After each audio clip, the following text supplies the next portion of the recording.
good morning, everyone. I'm really glad to be here today, and thank you so much also for the opportunity to speak a little bit about our work about economic abuse, which that are oftentimes a very understudied or not that well-known form of domestic or intimate partner violence. So I'm really thrilled to be here with you today, and I'm also really looking forward to the conversations after. So I will start sharing now my presentation. Okay. Yeah. So yeah, we already had a land acknowledgement from Jessica. From our side, we also just want to recognize that the Canadian Centre for Women's Empowerment, so short CCFWE, is located on the unceded territory of the Algonquin and Anishinaabe nations, also known as Ottawa. Yeah, so we really want to also show our respect and the gratitude for the opportunity to work and play on the land of the Indigenous peoples. Myself, I am calling in from the traditional territories of many different nations, the unceded territory of amongst them the Mohawk and Haudenosaunee, so also known as Montreal Island. And yeah, I'm also really grateful to be able to be here, to be settled here in the lands of the peoples here. So just quick housekeeping, very short. I just want to reiterate that this should be an open space for conversations that should be both critical but also civil exchange of ideas. And you can ask any questions in English or French, German if somebody wants. And the questions, yeah, maybe put them in the Q&A box. I will see sometimes if there are some questions. Oh, I think there's no Q&A box. Well, in the chat, and maybe Jessica or can maybe flag if I miss any questions that are asked. Otherwise, we should have plenty of time also after for any questions you maybe have or any comments. Just to go briefly over the agenda for today. I will start with explaining a little bit about economic abuse. Maybe some of you have already heard about it, but since we're talking a lot about it today, I just want to make sure that we're all on the same page. And also maybe we'll highlight some of the numbers about the prevalence of economic abuse in Canada.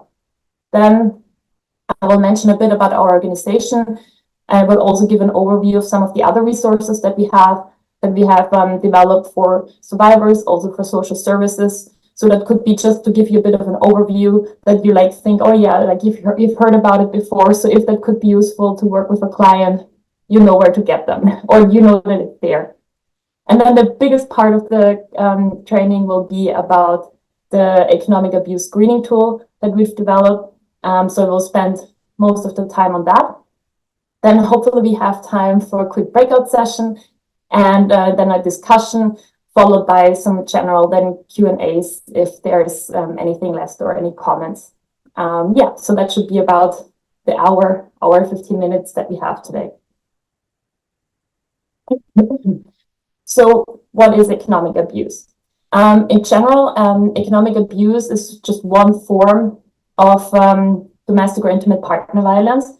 So it's and part of this kind of coercive controlling behavior that we talk about a lot of times. So it's more and more people, or also policymakers, thank God, realize that, domestic violence is not incidence-based. So it's rarely this kind of very big incidences that people maybe think about like physical violence or sexual violence.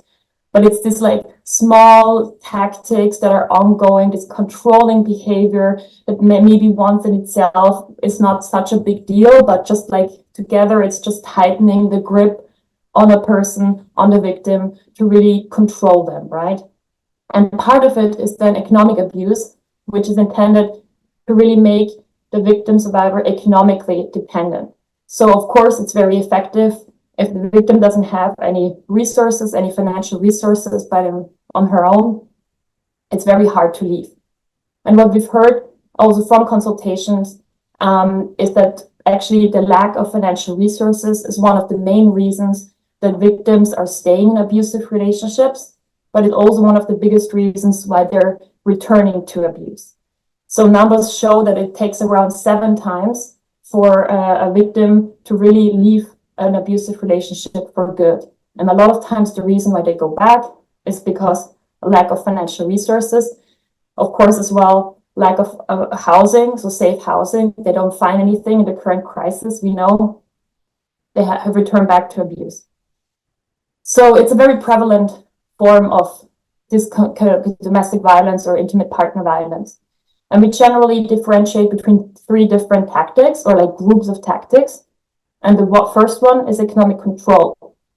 So that can mean, on the one hand, lack of really like controlling access to money, meaning very bluntly, either the victim doesn't even have her own bank account, or she doesn't have access to a joint bank account. So that could even mean that maybe she has an income, but the income, or she gets social assistance, or like financial aid, child benefits, but they all go to the joint account, and she doesn't have access to the joint account. But what we always oftentimes hear, the victim then lives on an allowance. So maybe she gets some cash for the week. And what also this controlling element part is that like she has to then justify everything she spends, right?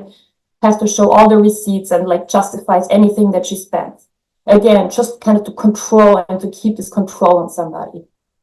What it also means is control information about the family income, meaning, do we have debt as a family? Do we have joint debts that maybe the victim doesn't really know about? What is the family situation? She's not involved in any financial decisions that are being made. So very controlling financial, like access to financial resources, but also information about financial resources. Then economic exploitation means more or less the misuse of money. So that could mean that money that is actually should go to being paid for bills that are necessary are misused for something else. So on splurges, for example. And maybe even the victim thinks the bills are getting paid, and she's not aware that actually that is building up. And maybe sometimes they're even also on her name. And she trusts her partner that he's taking care of the bills, but they're not getting paid. So this is misuse of money. But what we also hear right now in the digital age, a lot of times, that abusers are opening up credit cards in the victim's name because they have the information, right? They have the SIN number, they have the mother's maiden name or whatever else you need. And they can open up a credit card in the victim's name and can accumulate debt that, again, the victim even doesn't, maybe is not even aware about. So then suddenly later on, even maybe after separation, creditors are starting calling her, wanting money, and she doesn't even know what's happening. So this is also economic exploitation, so really misusing money. And the third part is employment sabotage, meaning somebody is like, the abusive partner prevents them to find work, to keep work. So for example, also meaning harassing somebody at work until they lose their job. Or like we heard of incidences even of like hiding the uniform that they need to show up for work, right? Or like turning off alarms so they always miss work, and that they in the end lose work. And it's important to mention that it's really, again, with the goal, with the intention of making them dependent. So of course, a couple can have several, like reasons why maybe the woman shouldn't work and stays at home if that's an agreement. But it's really more the intention of keeping somebody dependent, of not having their own resources. Also, of course, socially isolating them even more if, she can't go to work and maybe have colleagues there and stuff. So these are kind of like the 3 forms that we usually talk about when we talk about economic abuse. And just before I go to the next slide, on a bit about the numbers of prevalence about economic abuse, I am curious to see. I would be curious to see, and I'm starting the poll now, I hope it works, to see in your work, when you're working with clients, how often do you come across about these kind of forms of economic abuse? So when is it like you hear often about it from clients, sometimes, rarely, like once in a while? So we're just curious to see. Give it a few minutes. Or maybe not minutes, but a couple of moments for you to vote. Okay. Interesting. So I would say it's so around 20%, 18% say often.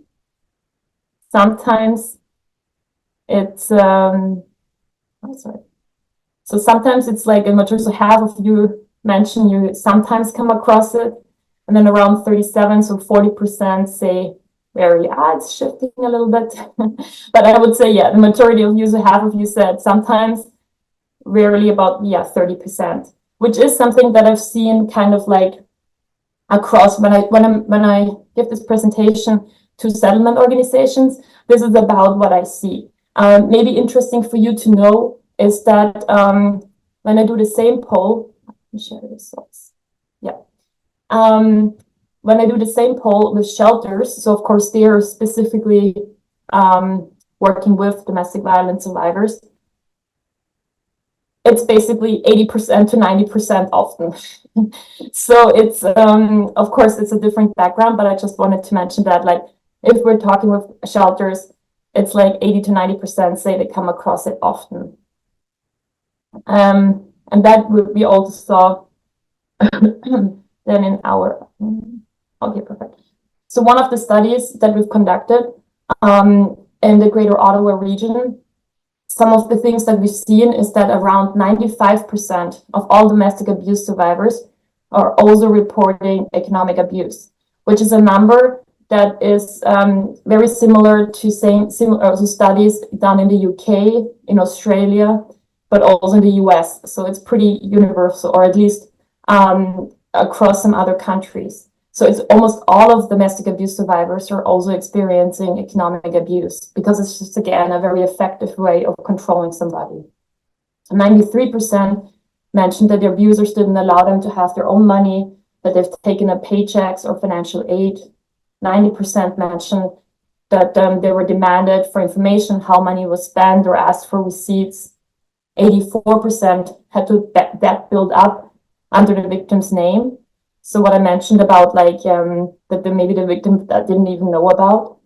And 90% of abusers also threatened physical harm if the victim survivor tried to pay rent or bills. And, like, yeah. So it's, of course, it's not, economic abuse doesn't usually exist, like, by itself. But of course, it's usually together with a lot of other different forms of abuse, for example, emotional abuse, or again, threat of physical harm. So at least, yeah, some studies here. And so why is it important to screen for economic abuse, or at least to educate on economic abuse? Well, first, because discussions around money, about finances, are generally uncomfortable. So there's still this societal taboos surround, and even like when we're talking about the settlement sector, as well as cultural norms around money, right? It's a lot of times something that you don't talk about with friends, not even maybe with family members. So it's something that is very behind doors. When it comes on top of economic abuse, or in the context of domestic violence, it's getting even more, like, behind closed doors, and even victims don't even want to talk about it, or they maybe don't even realize that it is a form of abuse, because again, it's very common that just a man manages finances, right? So it's a bit like maybe not seen as a form of economic abuse. Then also a few resources exist and are available to help with economic abuse. It's a very complex issue, but there are hardly any resources available, no hotline to call, not really like a lot of organizations that work on economic abuse. So what we heard, for example, from shelters is that the staff themselves said, well, we are not financial experts. We don't really know how to best help somebody that experiences economic abuse. But on the other hand, economic abuse is one form of violence that continues even after separation, right? It can have tremendous, like, long-term effect on a survivor, even long after, right? So if the debt is continuing to build up and she doesn't even know that, for example, credit cards are in her name, it can just continue. It doesn't stop with separation. So on to the last point, it's actually really important to respond quickly. So to identify economic abuse, but then also to respond to economic abuse, to lessen the negative impacts on the survivor, and for the survivor to quicker regain financial health, to just help her in the future. Because just to give an example, which sometimes, like if you have if you have debt built under your name, that means your credit is really low, meaning survivors have huge problems trying to find housing, of course, in the housing market, and let's put affordability aside. But if you have a credit report that is not good, nobody's gonna rent you the place. So it can have really long-term consequences. Some of them had to file for bankruptcy in the end for debt that they didn't really know about. So if that haunts you for a long time, right, and makes it very difficult for you. So these are just some of the things that, of course, besides all the mental load and trauma that comes with it, I'm talking only now more about the economic impacts. So just before I continue on that chapter, I just wanted to see if there are any questions, just more on the economic abuse piece that I just mentioned. Feel free to just ask. Unmute yourself and just ask if you want. No? Okay. Well, I hope that was clear. Jessica already mentioned before a bit about our organization. So yes, we are a national organization based in Ottawa, and I think we're one of the only organizations in Canada that is really dedicated to addressing economic abuse and economic injustice in the context of domestic violence. We only have a small part of our organization that is really about direct services. Most of it is more working on the systemic issues, about the systemic barriers that survivors are facing. So we do a lot of advocacy, education, awareness raising, and policy change. And yeah, so we do ground our work in evidence-based research and also lived experiences of survivors. So these are some of our mandates. And again, I will just now give a quick overview of the resources. I don't want to confuse you. I just wanted to kind of highlight some of the things so that you just heard about it. And maybe sometime when you feel like, yeah, that could be interesting for a client, you can remember maybe, yeah, there was something. And I mentioned also to Jessica, I will share after the presentation the slides with you or with her, and also all the resources of the tools that I'm mentioning, so she can share it afterwards with you. So just on research and evidence, we've done 2 main studies on economic abuse. Unfortunately, right now, Statistics Canada doesn't collect any data on economic abuse, so we don't have broader understanding of the prevalence of economic abuse in Canada right now. So we've conducted our own studies, one that I pulled the numbers that you saw before, so the study on access to economic resources during COVID-19. And then a second study, which was a national study, kind of exploring perceptions, service barriers, and needs of survivors of economic abuse, which was the 3 lines of inquiry. So basically we did surveys and also then in-depth interviews with various social service agencies, financial institutions, and then also victim survivors themselves. So again, you can access it then on our website if you're interested. Then policy and system change. We have a great national task force on women's economic justice, which is basically a group of experts that come together quarterly, and we discuss several issues. They inform our work, guide our work, but also are then champions themselves to influence basically their own networks and institutions to raise more awareness about economic abuse. So we have one policy and advocacy committee, which is a very broad range of different stakeholders, so from women's organizations, shelters, policymakers, survivors themselves, housing, so different kind of organization, human trafficking. So it's a broad range of a group of stakeholders. And it's always very interesting to hear them when we work on policy recommendations to have their input. And then there are more specifically the Financial and Banking Service Committee, which is really representatives from banks, so even some of the major banks, but also from credit repair, financial advisors, etc., that come together, and we discuss how we can make financial services more inclusive. So yes, as we're talking about Canadian institutions or banks, things are moving slowly, but we do see some, like an awareness about making services more inclusive for vulnerable populations. So we actually do see a lot of like changes happening. Again, slow changes, but still we're working on that. And then,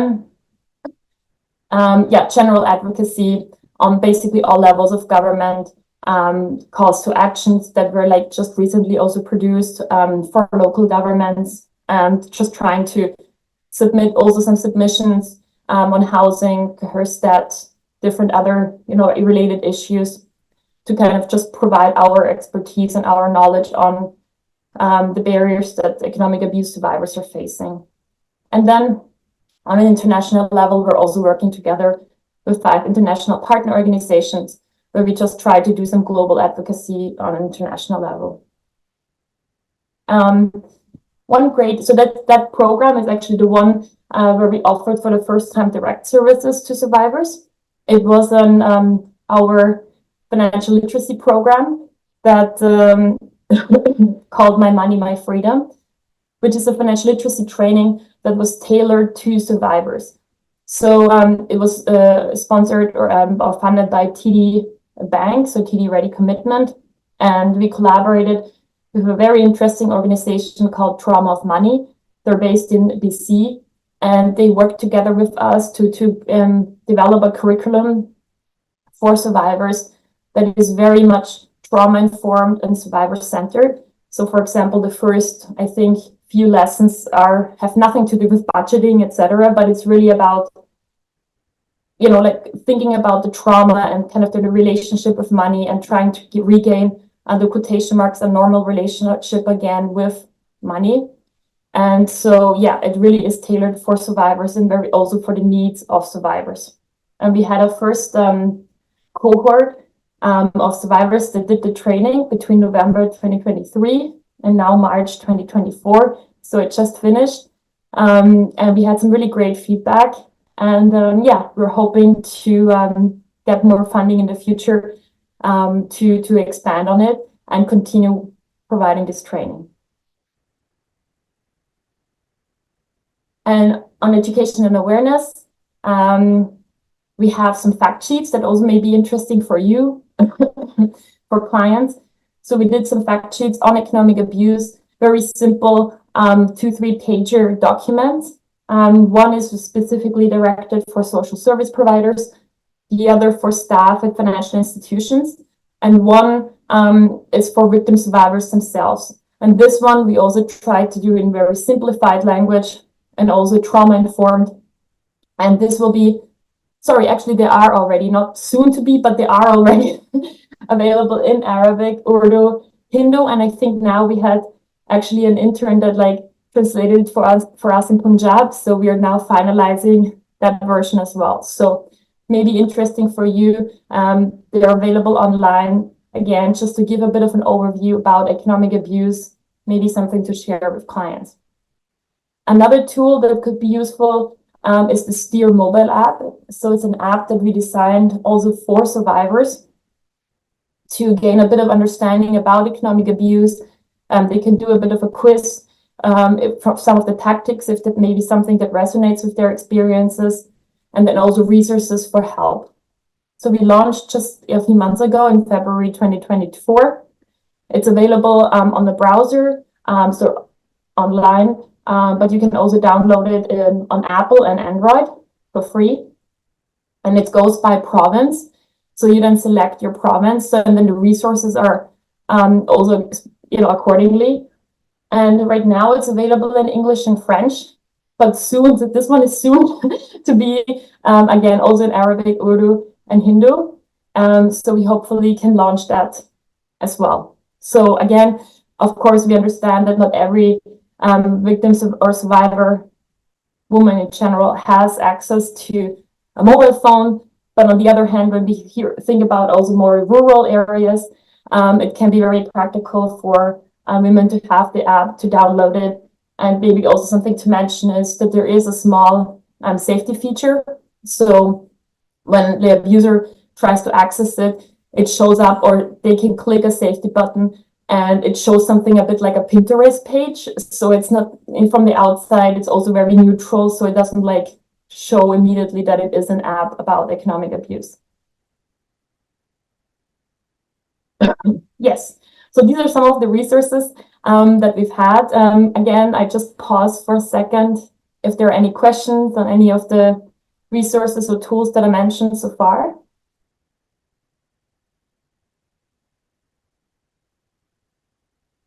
Okay, perfect. I'm just checking. Okay, perfect. Okay, so now we talk about the screening tool.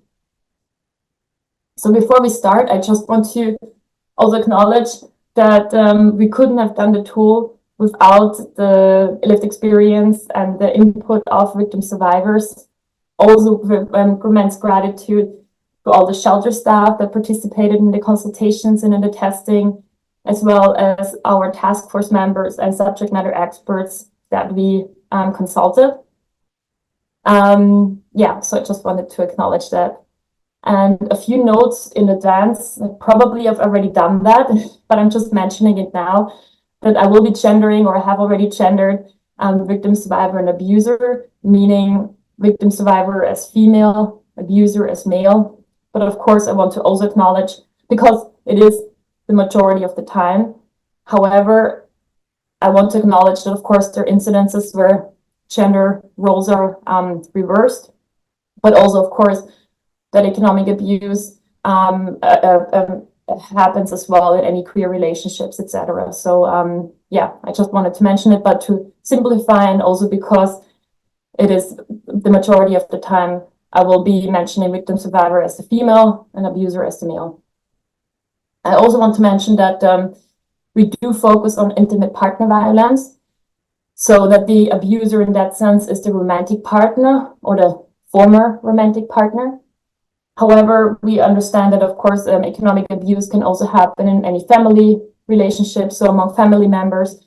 And I would say that the tool would be still applicable in most of it. So maybe 70, 80% of it would be still applicable if it's like a family member. But I do, yeah, so we had in mind intimate partner violence, so where the abuser is the romantic partner. And finally, I just want to highlight again that we keep a shame-free approach in mind.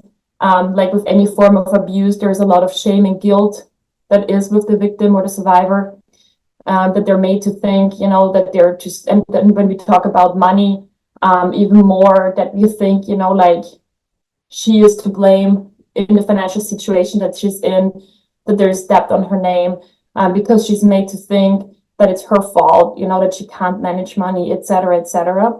So keeping it, while working with a client on the tool, we just want to highlight keeping a shame-free approach in mind. I just give a quick overview of how we developed the tool. So from our research studies that I mentioned before, we realized that there is not much, that social services providers are struggling to find some resources, or to sometimes are not sure how to better support survivors, that also victim survivors felt that they are not getting really supported that well. So we did then academic literature research, but also an environmental scan of the current tools that are available in Canada, and realized that hardly any of them included economic abuse. So there hardly were any questions on economic abuse. So after that, we consulted, I think, 26 shelters across Canada and asked them about their intake process, about what, you know, struggling with helping survivors. And we took all of that and then developed the draft and sent that to subject matter experts for recommendations, for comments, etc., until we finally had them the main draft. Just checking, there's a...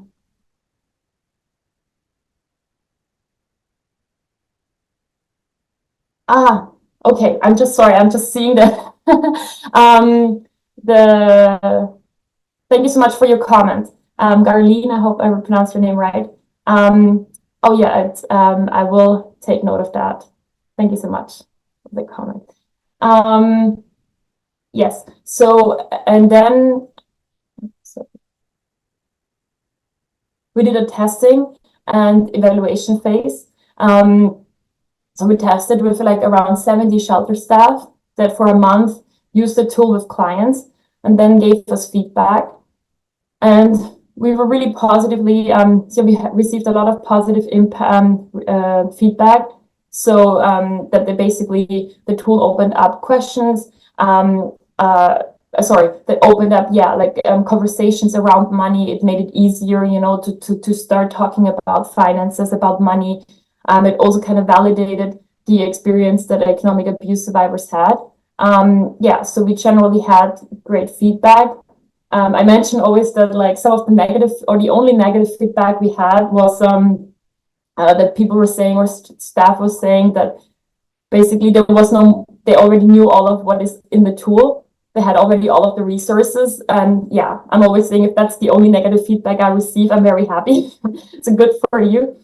But yeah, so we kind of took some of the input that we got into account. We changed a few things and then launched in March of 2023. And so this is kind of like an overview of the screening tool of the different parts. And I'm just gonna quickly walk over them. So the first part is really the screening questions. So in general, of course, this is only to be seen in a holistic approach. So when you're supporting clients in their healing journey, there are different screening questions. We try to keep it short because we heard a lot of times, we have a lot of forms to fill out, etc. So we wanted to keep it short and simple. So we try to include the different tactics of economic abuse and really narrowed it down to yes and no questions. What I also wanted to just mention, actually wanted to mention that in advance. Of course, I'm talking to you more in the settlement sector, and probably you've already realized. So we created the tool in mind for shelter staff. So we did consultations with shelter staff, and so please keep that in mind. I think again, and that's what I've also talked about with Jessica, I think it is also very relevant for the settlement sector because there is, of course, a big overlap about survivors who are immigrants, newcomers, refugees. So I think it's important also for you to be aware that you really have at least an awareness or increased understanding about economic abuse, that you maybe when you talk to a client, that you're like, oh, I think maybe there are some things that, I've heard in the past, so maybe I can use then the screening tool to go over some things. But yes, so we had in mind shelter staff, and we're actually now considering hopefully get some funding to really specifically adapt it to the settlement sector. So and this is actually going to be something that I would love to discuss and hear from you then later on, how like if we would adapt it to the settlement sector, what are some things that would be needed to be considered or adapted. But yeah, just to mention that it was designed specifically for shelter staff. So yeah, this would be but again, I think it probably, like if you come across some clients, maybe it's not a lot of times, but from what I saw in the polls, that you do sometimes come across clients where you hear about economic abuse. So if that's the case, I think it could be a good idea to take the screening tool, maybe go over the screening questions with the client and just see where the client says, yes, actually, that's something that I have experienced. So these are very general questions, yes and no, that you can go through either alone, as with the client alone, or you can do it together with them.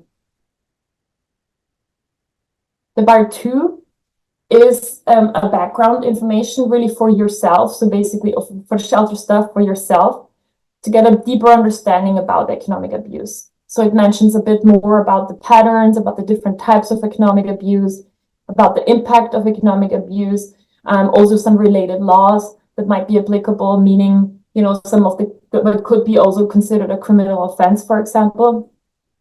So just that you get a bit more of a deeper understanding about economic abuse.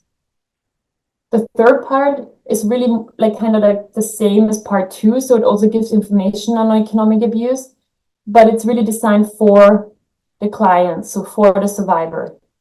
It's very short, again, very simplified language.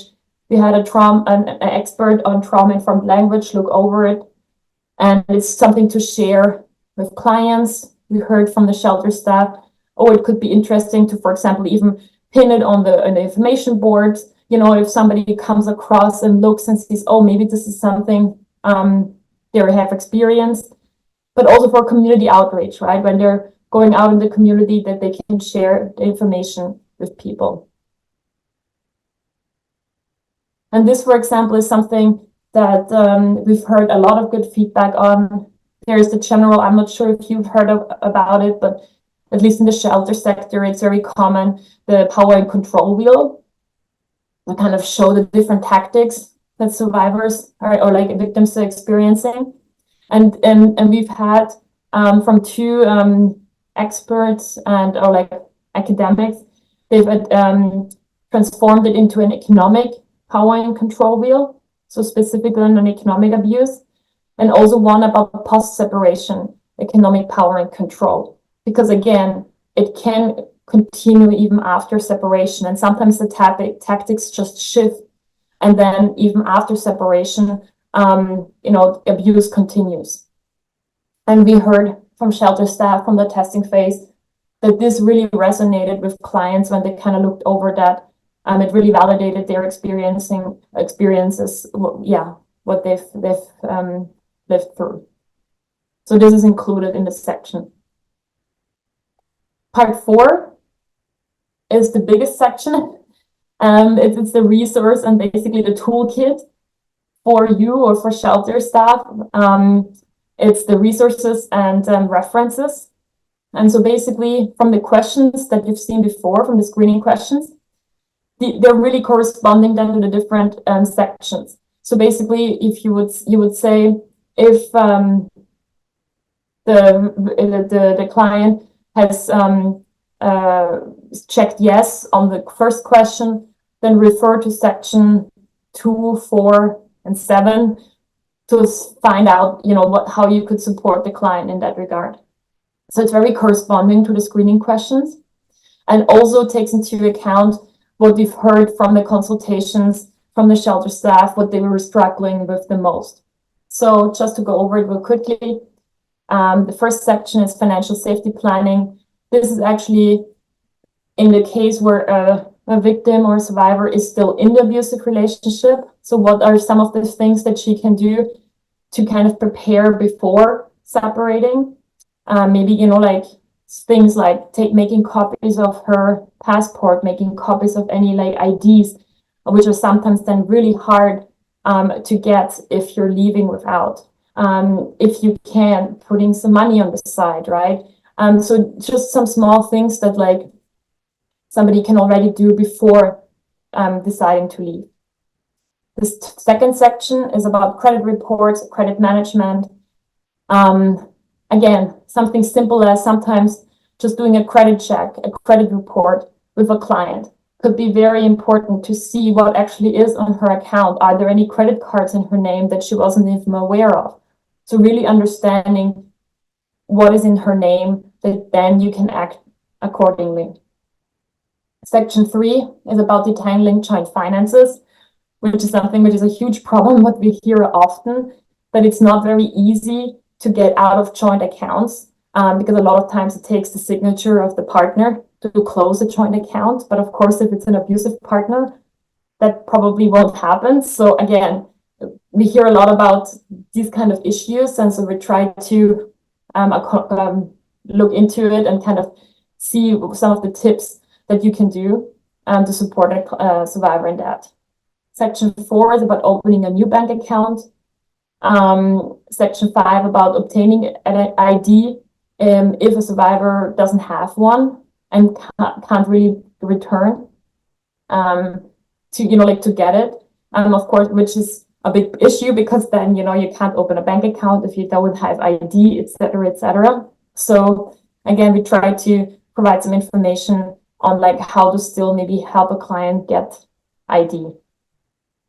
Section 6 is about taxes, potential financial benefits that could be applicable for, and also credits. Section 7 are financial aid resources. So some provinces actually provide money for survivors that are leaving violence. So for an example, I just remember in Alberta, there is a fund, I forgot how it's called, but there is you can ask the province and they will give you some money specifically for fleeing violence and getting you set up basically in a new home. So there are some provinces that provide these kind of financial aid, but also some. I think there was one fund from the YWCA that also had some funding available for survivors that flee violence. Section 8 is about basically financial literacy for yourself to kind of like learn a bit more about it, but then also for clients themselves.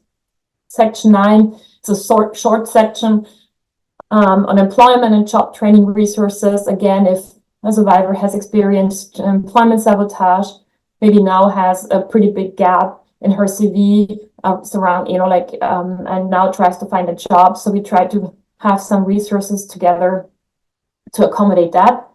And finally, Section 10, immigration option for victim survivors, because we heard a lot that when we talk about survivors that are immigrants, refugees, newcomers, there is, of course, this additional kind of fear of being maybe deported or having to leave the country, specifically if the abusive partner is the sponsor. Maybe there are threats that they're no longer sponsoring them if they leave. So there are some options available for survivors in these scenarios. So we also provided a section specifically on that. And this is just an excerpt of EAST. So basically here on the one hand, you see kind of this section where it says, if, like your survivor on question A said yes, check section 237. If the client has checked yes on question 2, check section 8 and 2. So you kind of like look and see what could be applicable and kind of look over it like this. And then another excerpt on the other side is just on one section. To give an example, one of the feedback that we received from the testing was that they can be quite long, the chapters. So it would be good to have like a bit of a summary on the top that we took into account. And so we did now main takeaways, meaning you can just scan over the main takeaways and see if that could be relevant for the client or not. So you don't have to look over all of the information in the section. So hope to make it more practical and user-friendly. And now finally, just checking the time real quick. Okay, perfect. So how would it look in practice?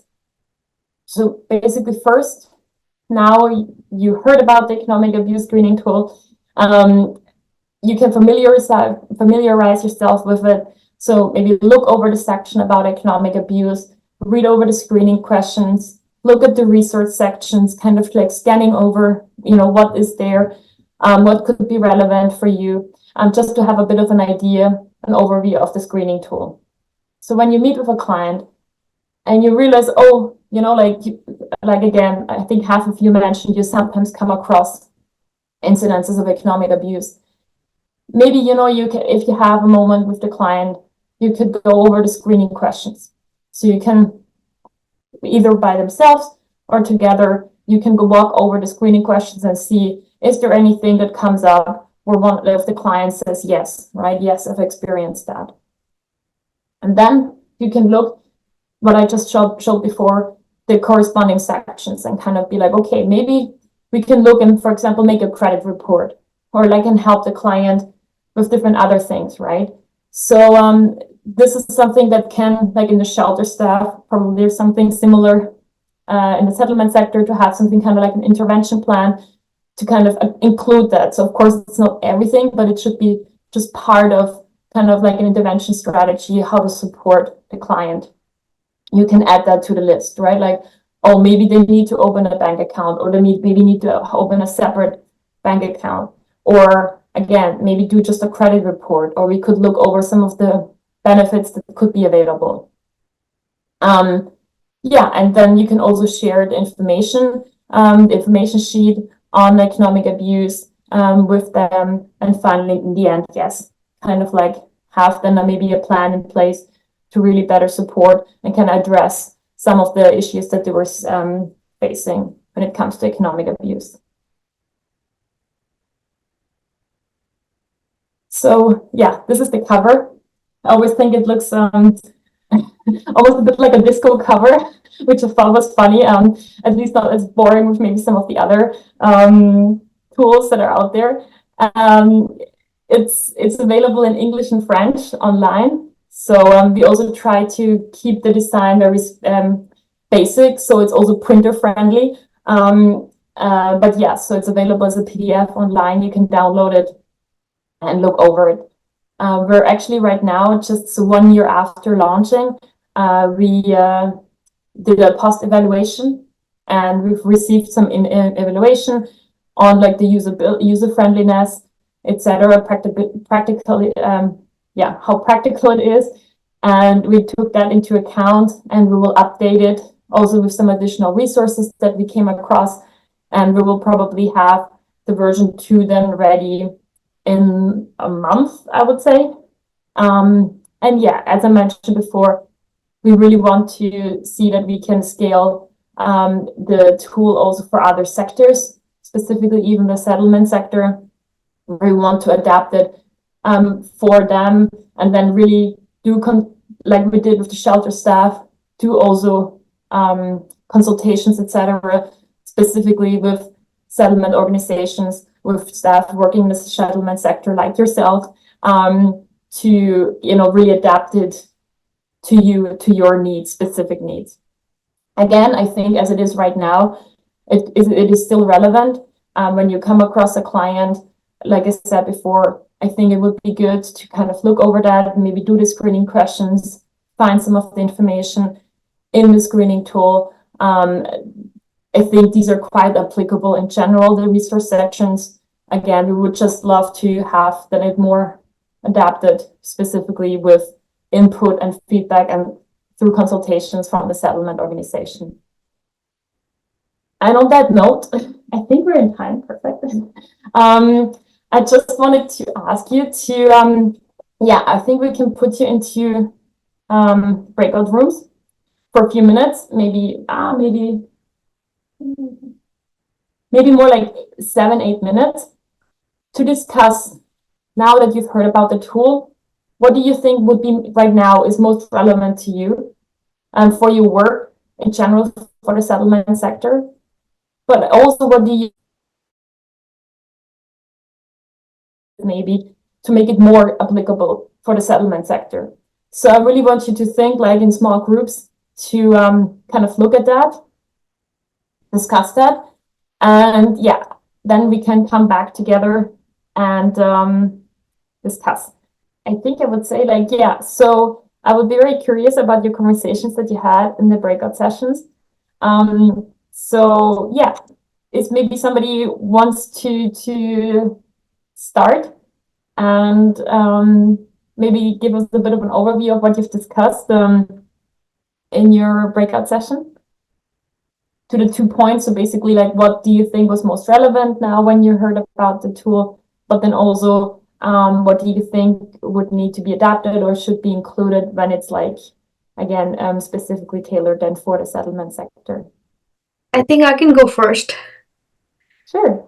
I was sharing breakout room with Kelly and Linda, and we discussed that the most useful feature in it first is that it is in multiple languages, and it is easy and straightforward to understand for the clients who are not very, tech savvy, or not very familiar with the gadgets and all that stuff. For any improvements, I have nothing to share in that area, because I believe once we use something, then we know, okay, what improvements or what changes we need. So far nothing in that area, but so far the tool looks pretty good and is very useful to share with the clients. Thank you. Thank you so much. Thank you so much for your feedback. That's great. And yeah, I understand. I agree. Like if you only hear about a tool, right? It's hard to say what can be used, but once you start using it, you're like, okay, that would have been good. Okay, great. Thank you so much. Maybe anybody else they would like to share from the other breakout sessions? Rooms? Group, sorry. In our group, we all agreed that it's like a great resource, especially it help you based on the question of the answer of the survivor. It give you a lead where to go and how to and which support you can use. But for the feedback, we cannot give feedback for right now until we start using it. But it is really great to have a resource for us to help our client. And thank you so much for the hard work. It is really well organized. And by the way, I downloaded the app and Great. while we're talking, and I will look at it. It is really cool. Yeah, thank you so much. Yeah, thank you so much. That's great. Thank you so much, Ma.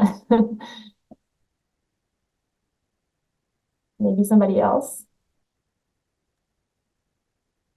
I can maybe share for our group. I was with Kenya and Amina, and I think that it looks like a useful tool, particularly around the detangling of joint finances. And there was some discussion about housing and just thinking about how to access maybe local information as well. So maybe that's, considerations for adaptation is how can we integrate some of the local resources that might help where there's other pieces around economic abuse, around finding shelter, et cetera, that might be important for women and families, for example. Right. Thank you so much. Yeah, housing is of course a huge issue. It always is what we have, and of course it's always a bit of a struggle to, on the one hand, keep it for nationally, meaning it has to span all like provinces and territories, but at the same time also be as specific as possible. So I very much understand also like that it would be really practical to have really on a more local level. When you talk about shelters, so we did include the link from I think it's called sheltersafe.org, if I'm not mistaken. So you can actually add your postal code, and then it will provide you like the shelters in your area, and you can even click on some features that you need, right? Like so adapting like accessibility, or if it's like pet friendly or something like that. So it's a really great website, and so we've included this. But of course, yes, we did it more on a provincial and territorial level. But I do agree that, of course, in an ideal world, we could have it also very locally then as well. But yeah, thank you. Maybe anybody else? Hi. I shared the room with Mohammed and Janaki Jairam, and my name is Shakila. So we, although we, on the basis of our common sense, we can see that we should increase the literacy. And as I work in the settlement sector, so mostly our clients who are in the abusive relationship, they usually have concerns about their immigration status. So having this information available and having everything in a concrete form in front of us and guiding step by step, it's a good opportunity for us to focus and to go step by step. And I like this financial literacy element. And we were talking that we would share this with our team members. It's a good tool to use. Because most of our clients, they are concerned about their immigration status, especially when the abuser is the sponsor. So this is a good feature of this tool. Yeah, thank you so much. Yeah, that's unfortunately something that we've heard that is quite common, right? You can use that as just more as a threat if then also children are involved, right? That they maybe even though they don't even if it's not true, right? But they say then like, well, if you leave, then you will never see your children again, you will be deported, and like I will keep the children, of course. this is something so stressful if you're already in a country maybe that you're new to, and maybe also, you know, you have maybe limited language skills, you know, in English or French, and it's, yeah, so we've heard about that a lot, it's a big issue, and probably still more can be done, but there are options. So there's actually specific visa for people in these situations. So like for women fleeing violence, that they're not just like saying, okay, well, now you're no longer sponsored, you have to go back, but there are visas for them to stay. So we do wanted to include that. And again, probably in a tool that is specifically for the settlement sector, we would broaden that and just even make this section even bigger, right? So yeah, thank you so much for your feedback, Shakila. Anybody else? Or maybe any just general questions or comments, or maybe not from the breakout sessions, but just in general, are there any questions you maybe still have?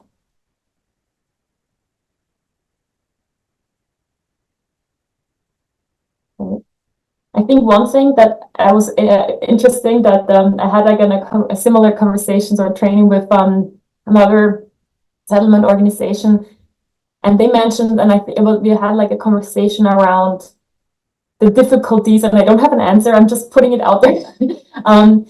That of course, you know, like sometimes like the difference, or specifically when we're talking about the settlement sector, to understand, you know, when is it still very much cultural norms or like just cultural, that the husband is managing finances, etc., and when is it economic abuse? And the lines are very difficult sometimes, right? So we had some conversations around that, and it was quite interesting for me to hear some more of what you know, like the staff said about their experiences with clients and stuff.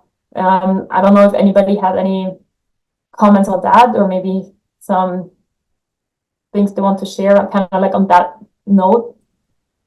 You know, we talked about this also because this is very common in South Asian families that the husband is the financial decision maker. And the other thing is that this is not only the financial dependency, this is also the emotional dependency. I know one of my client she has to take step to separate from the joint account, but she reported that it took her 3 days to make this decision. She was going to the bank, and she was having the feeling that she's breaking up from the family, because she grew up in a mindset when family has everything common and joint. So, breaking ties, financial ties from the husband or from the joint situation, it was a big trauma. And she also reported when she went there to open a bank account, when she was signing the account, she was having tears in her eyes. And because it was emotional, not only the financial, it was also emotional separation. And when she also reported, when she went to her previous financial institution, she was having the feeling that she is dislocated from that home institution, because she had a new bank account, which was essential for her financial survival.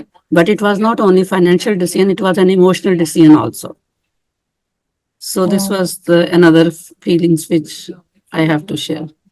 Thank you so much for sharing that. Yeah, and this is something you have heard quite often as well, right? Like that it's kind of like even if you just talk about finances, right? That it's like you're betraying the family, basically, right? It's something that you keep to the family. It's not something that you discuss outside of the family, and so there is this, yeah. Even, you know, like generally, of course, it's not easy, but then with like a lot of the cultural norms that you mentioned, it can be really hard for the woman to make those decisions then. Yeah, thank you so much. Maybe anybody else before then? I think we ran out of time.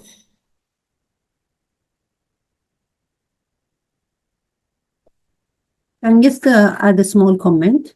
I agree with Esmat that this is very common in most of the cultures, that the husband is the main like controller of the money and the finance and everything.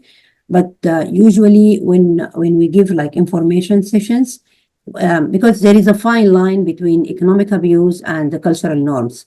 Yes, he is a controller and he control everything. But when it comes like, I had a lady that when if she want to go, for example, for Tim Horton to have a coffee with her friends, this was not allowed. Mm. Like he say, no, you can drink coffee at home. Why you go outside and pay for the coffee? So there is a fine line that this is where we need to discuss and explain to the people. Thank you. Thank you. I think as well what I'm sometimes thinking, again, it's in practical terms, it's very difficult sometimes to see that, right? But I think it's a lot of times also about the intention, right? Is that just the general norms, and maybe the husband decides on the money because it is in the best, you know, like he decides in the best interest of the family, or is it really this kind of behavior tactics to control the wife, right? Is it to control them to that they basically, again, to kind of limit her independence and stuff? So it's a bit this kind of like maybe line, but yeah, it's very difficult, and I think something that also we would have to explore further when we want to adapt the screening tool then to the settlement sector, to have these kind of conversations and considerations then included.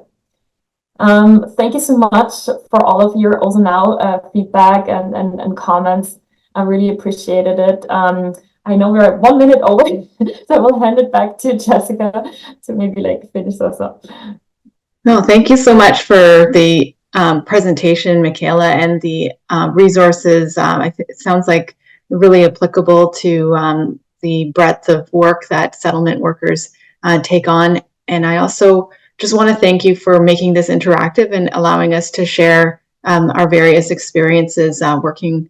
And just hats off to each of you for taking the time to learn about the tool and the resources from the Canadian Centre for Women's Empowerment, and also just to think about how client-centered you each are. So thank you so much for each of your work that you do on a daily basis too. We're hoping to share the survey for your feedback. That will be really useful for Michaela and us as well as we think about future sessions. And also, we'll be emailing those who registered with the recording, the slides and resources that Michaela is sharing, as well as, again, that link for the feedback. So I'm really hoping that we can stay connected. It's wonderful work that you all do, and we're here to support. So if you have any other further ideas or thoughts, we're always open to hearing from them. So I hope you get a chance to enjoy this warm day outside.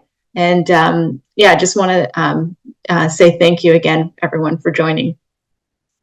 Have a great day.